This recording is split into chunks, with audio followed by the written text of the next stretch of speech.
basically had an interview with a professor from Georgetown University. He talks about that according to the German BND, which is the German version of the CIA, that 5% of the Syrian opposition are Syrians, and 95% of the Syrian opposition are Islamic jihadists coming from Turkey, coming from Qatar, coming from Saudi Arabia, coming from North Africa, coming from wherever this traveling global band of jihadists first brought into being by the CIA in their effort to destabilize the government of Afghanistan, the social government of Afghanistan that was supported by the Soviet Union.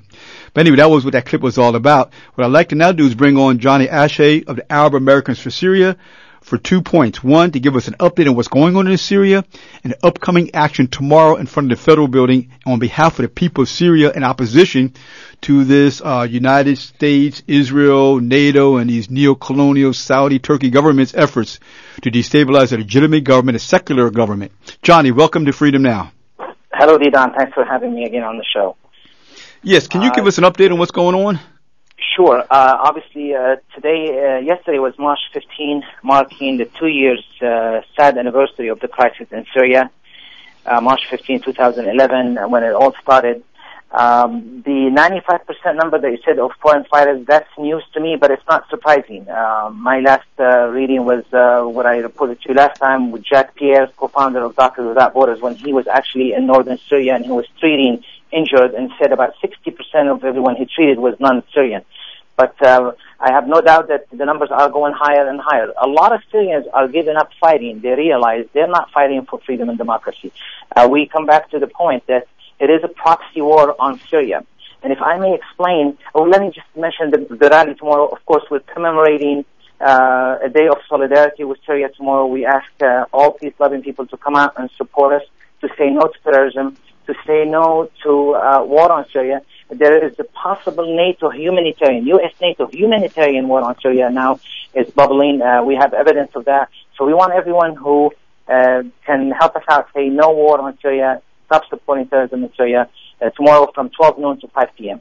Now, if I may explain a little bit to your audience, how did we get to that number, 95% of non-Syrians fighting in Syria? What led to that point? Of course, people like me who believe from day one that it was never about freedom and democracy. We believe in the global conspiracy against Syria to try to move Syria from one bloc to another, from the eastern bloc, from the resistant bloc. And Syria is the last standing castle of steadfastness in the region, the last country in that bloc.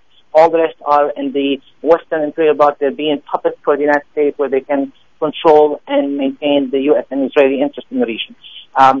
Syria has been resisted. We believe that it is a conspiracy against that. Of course, there is the other side who believe, they laugh at us and they say, no, this is part of the Arab Spring. It's all about freedom and democracy.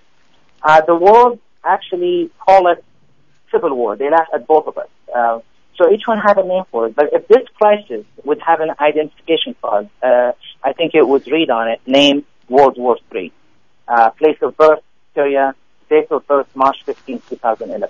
A lot of people know this fact. They just don't want to confess to it. The method of war obviously has changed, Iran, from World War I and World War II. Today, images of war is the conventional way.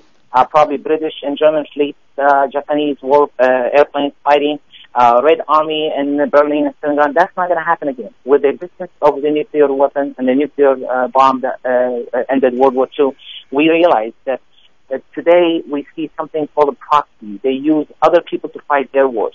How did the U.S. was able to move Russia out of, or the Soviet Union at the time, out of Afghanistan, and today the U.S. in Afghanistan, without taking one shot at Russia, using mujahideen? They invented the Bin Laden and al-Qaeda at that time to try and use them for their goals, and that pushed the Russians out, and today they were in.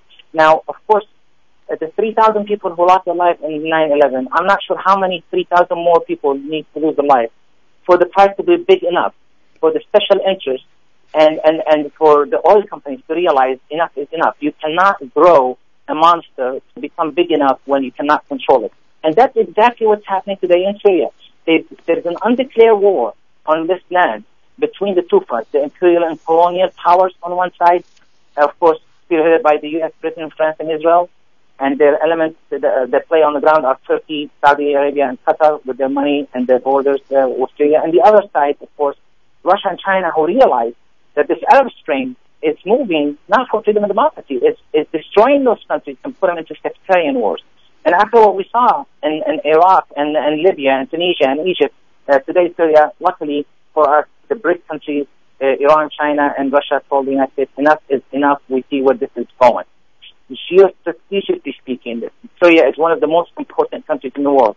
And that battle is the mother of all battles. Whoever can win Syria will probably draw the future maps of the region, if not all the world, and the new power of distribution. So today, obviously, the U.S. cannot back al-Qaeda because it's in war with al-Qaeda. So they invented Nusra Front, or Jabhat al-Nusra in Arabic. These are fighters coming from all over the Middle East, not just the Middle East, from Chechnya, from Afghanistan, so outside, from all over the world. Paid mercenaries. These people budget is in the billions of dollars. You're talking about 50,000 just inside of Syria are fighting. Who's paying these people's bills? Their families' bills. Who's paying for their equipment, their training? Obviously, of course, the answer is Saudi Arabia because they admit it. So Saudi Arabia and Qatar, who are financing the Syrian army and the Mujahideen and Jabhat Front.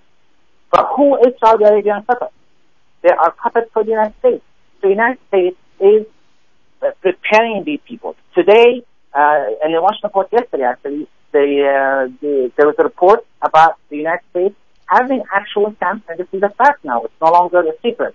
Inside of Jordan, training fighters and sending them into Syria. And yesterday they sent the first group of about 300, I think, and there are many more coming. So this is a fact. That's why Syrians, they realize we cannot fight each other.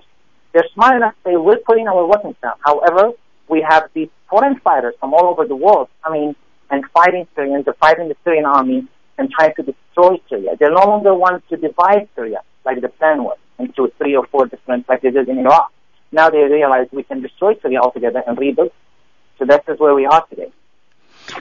Could you once again, well, first of all, the reference in terms of the 5% of the fighters being Syrian and the 95% coming from other countries in that area is Daoud, D-A-O-U-D, Khalila, K-H-A-I-R-A-L-L-A-H. He's an international law professor at Georgetown University who has gotten the files from BND, the German Secret Intelligence Services, documenting the fact that the mass majority of the fighters are basically jihadists from throughout North Africa, the Middle East, who are on the payroll doing the biddings of Western imperialism under the banner of Islam. Of course, they have their agenda, of course, to create an Islamic State out of Syria, which, by the way, I saw a documentary yesterday that talked about how Syria historically has been a refuge where Christians, Jews, and Muslims have lived in peace in a country which many listeners don't know is a secular government. It's a democratic secular government. But we have to move on. But once again, can you state the details of the demonstration tomorrow?